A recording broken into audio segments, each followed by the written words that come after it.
Hello, welcome back. Nice to have you with us this morning. Now, in a moment, from the world of fantasy to the world of the theatre, we're joined by the magical Merlin star. That's Colin Morgan.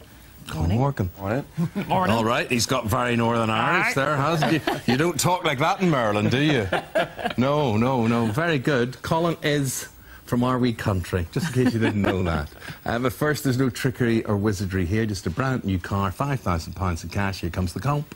We're going to talk to a thespian now about... We are. Right now. Right now. This is Colin Morgan.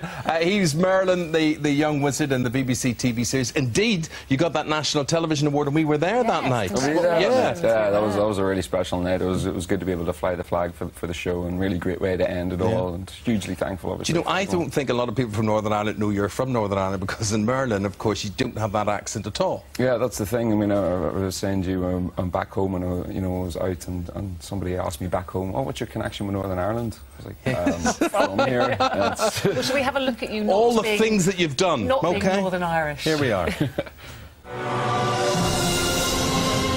Sits the weirdo.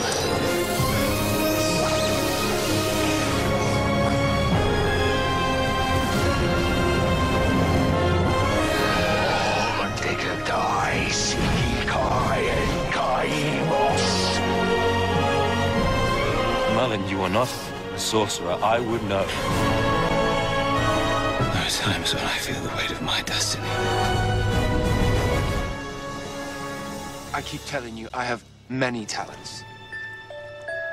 About your accent. Is it hard to lose your Northern Irish accent? Do you find it hard to... Well, it was something we'd trained at a drama school, and I saw a wonderful dialect coach, Penny Dyer, before starting as well, who had worked on for a lot of theatre productions, and she really helped me out. She taught you well. She did. You were so young, your wee bones were hardly formed when they put you in that series. I mean, you started shaving yet and things when they cast you. I learned actually on the show. It was no, it was 5 years. Your life, I spent longer doing that show than I did in secondary school, when you think about it. So. Yes. And am I right in thinking there was a bit of a mix-up in the audition? Because you didn't audition originally, did you, for Merlin? Yeah, there was. I actually had been given the scenes for Arthur when I first auditioned, and that's when I sat down and they started talking about the character Merlin. That I went, I think I've got the wrong scenes, and I went out. I had 5 minutes and came back in and read over. Well, that's an indication of the talent you have, and then you transfer it to the stage. And we're talking about Shakespearean plays now. We're talking about The Tempest in particular, and you're performing this not just at any theatre. You're the reformed, the rebuilt Globe. Yes. What is that like? Absolutely phenomenal. The Globe Theatre itself is such an absolute pleasure to perform in. It's open air, it seats 1,500 people. Can I ask a question? I've never been.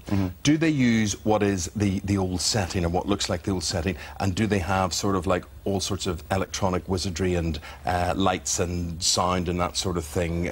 So is it new within old, or do they do it faithfully to the way it was done in Shakespearean times? It's generally pretty faithfully, and there's no modern technology used. There's live music, there's a live band. It's all very traditional in that respect. There's no lights. The audience are in the same lighting as you.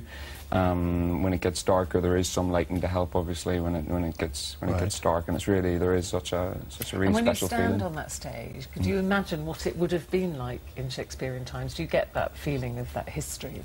Absolutely. There's that connection that you have both between you and the audience. There's also the feeling I find when you're backstage and waiting to go on, and you're just there, and everything it feels very much like you're touching a bit of history.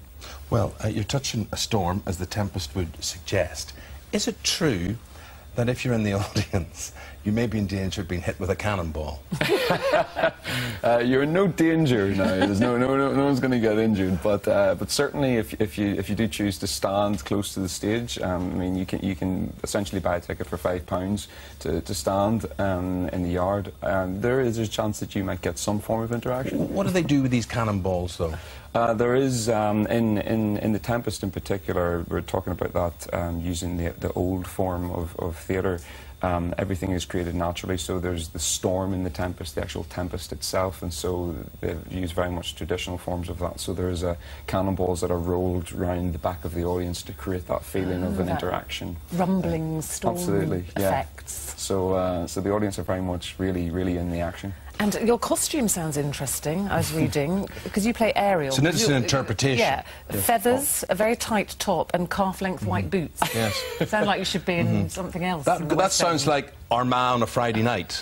Really out there, I'm sure. Yeah, exactly. There wasn't much of a really transformation for me. It just brought me back home. No, it's hugely different, and it actually helped because there's a huge physical element to my role. I trained in parkour, free running for the role, so there's a lot of climbing and swinging and spirit-like movements. Well, it'd be very interesting, how amazing working at the Globe, and that's on until the 18th of August, so you've already started. Yeah. And with Roger Allen.